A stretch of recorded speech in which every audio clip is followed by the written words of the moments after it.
Hey, what's up, guys? It is Flashwing. I have a story for you guys today about something that just happened to me over the weekend. Today, I want to tell you about the tale of two GSXRs.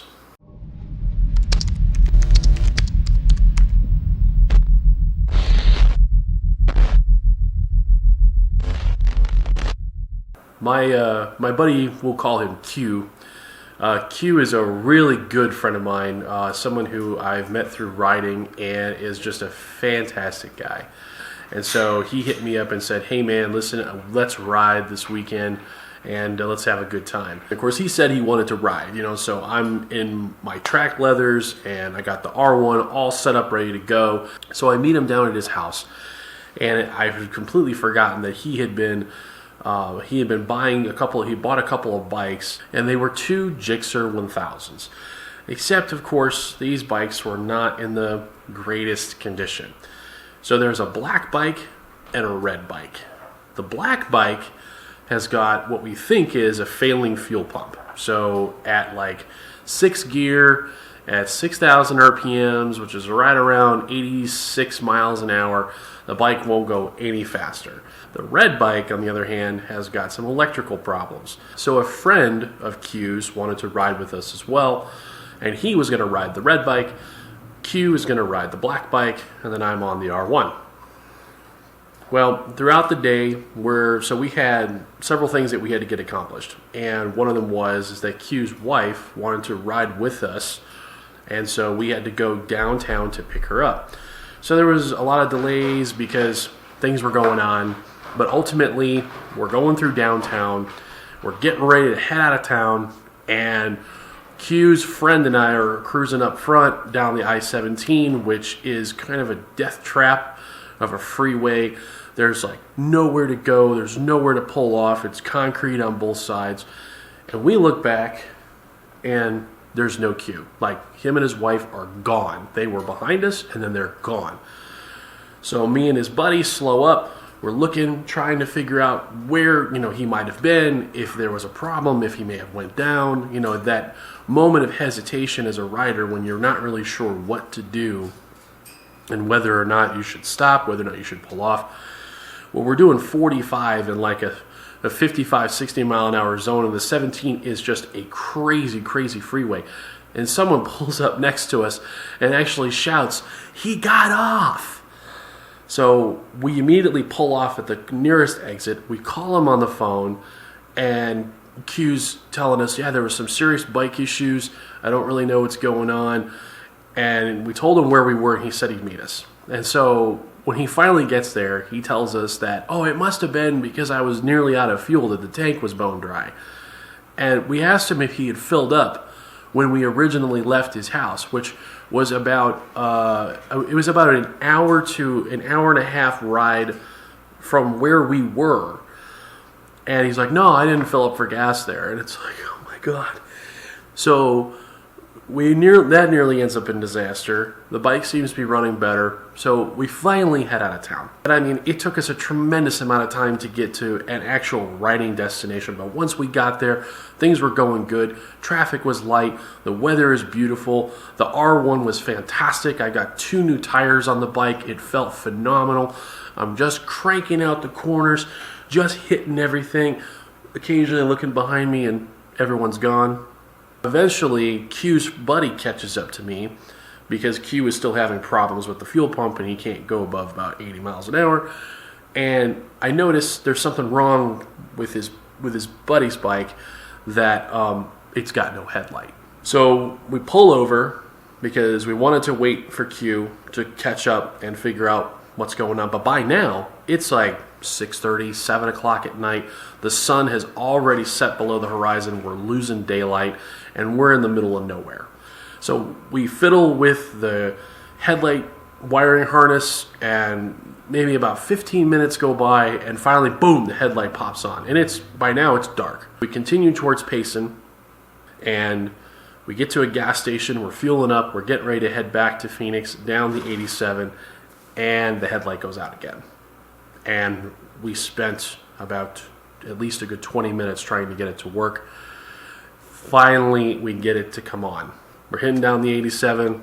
Everything's cool. So I'm just, going through, hitting the corners. Everything's cool. And I look back, and there's something back there. It looks like a bike. It's got no headlight on. So I immediately hit my blinker. I flash Q. We all pull over. We're now again in the middle of nowhere, and the red bike's light is done. Like, we can't get it to turn on. We're jiggling the wiring harness. We're checking the bulbs. We can't get this headlight to turn on. And then I get what I don't think it's the worst idea that I've ever had. I would say it's probably the top. I would say top 5, maybe top 3. Top 5 worst ideas ever. I've got really bright headlights on the R1. Anybody who's ever ridden with me has known that it's pretty much the surface of the sun on that bike. So I said, hey, listen, let's have your buddy ride in front of me. Q, you ride in front, so we're basically kind of staggered, 3 bikes. And I said, you can light the road ahead. I'll light the road in front of your buddy, and we'll just take it easy. The speed limit on the 87 is 65 miles an hour. Let's keep it around 50, 55, and we'll just roll back to Phoenix. We'll take it easy. Well, it started out reasonable, and then at some point, Q just decided that we were going too slow, and that we needed to pick up the pace. A lot. A pretty good pace. I'm not gonna name a number, but we're gonna say that it was a pretty good pace. And at this point, I mean, to the point where I'm like, this is really bad. And so his buddy, I was sitting to his buddy's left on the road, and on left-handers it was okay.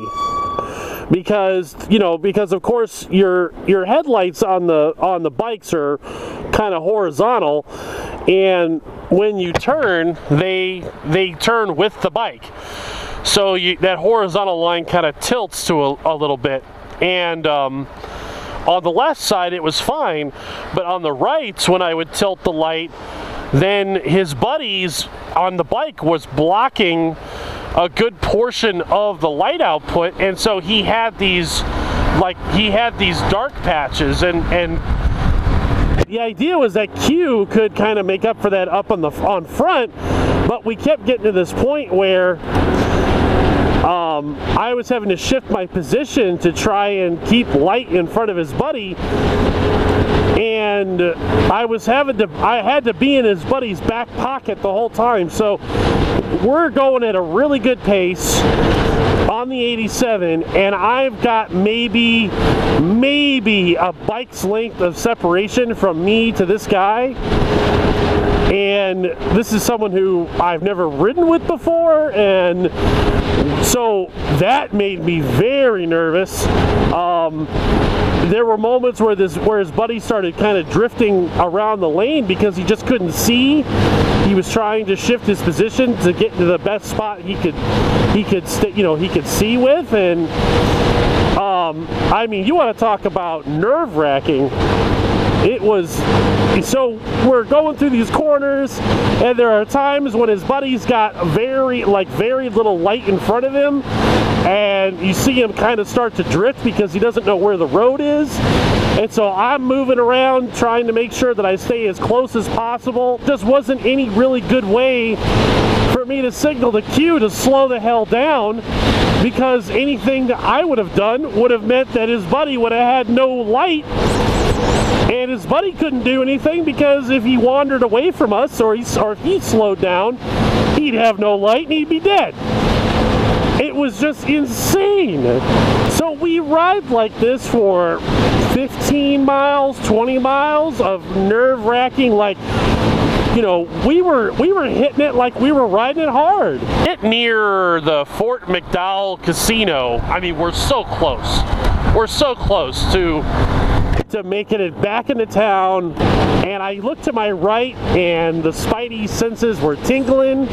I'm looking at this car, I'm like, that looks like a Crown Vic. I got those Crown Vic headlights. And we're not, and like the area by the Fort McDowell Casino, I think it's either 55 or 65. I think we were doing about 65, 70.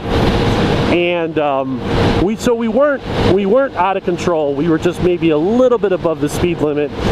And I've got those two in front of me. Well, I see this cop creeping, or what looks like a cop. And so I ease up on the throttle a little bit because I'm in the left lane, he's in the right lane, and he comes creeping by me, and sure as hell, it's a Salt River Indian Reservation cop. It was a res cop. Oh shit, you know, and so, and at this point, Q and his buddy are riding two abreast, and it's very obvious to anybody who just looked that there's only one bike that's got a headlight on up there, okay? You got two taillights, one headlight.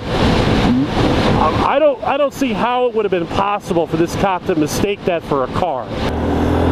So I'm watching, and what I imagined was going to be a slow motion train wreck as this cop is slowly approaching those two. We're less than a mile from the 202. The cop is like right on them, and he pulls off the road and turns right and leaves.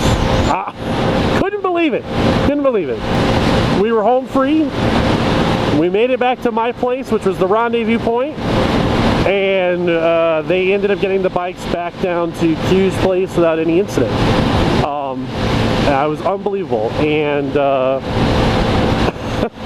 yeah, definitely one of the top, maybe top two worst ideas I've ever had.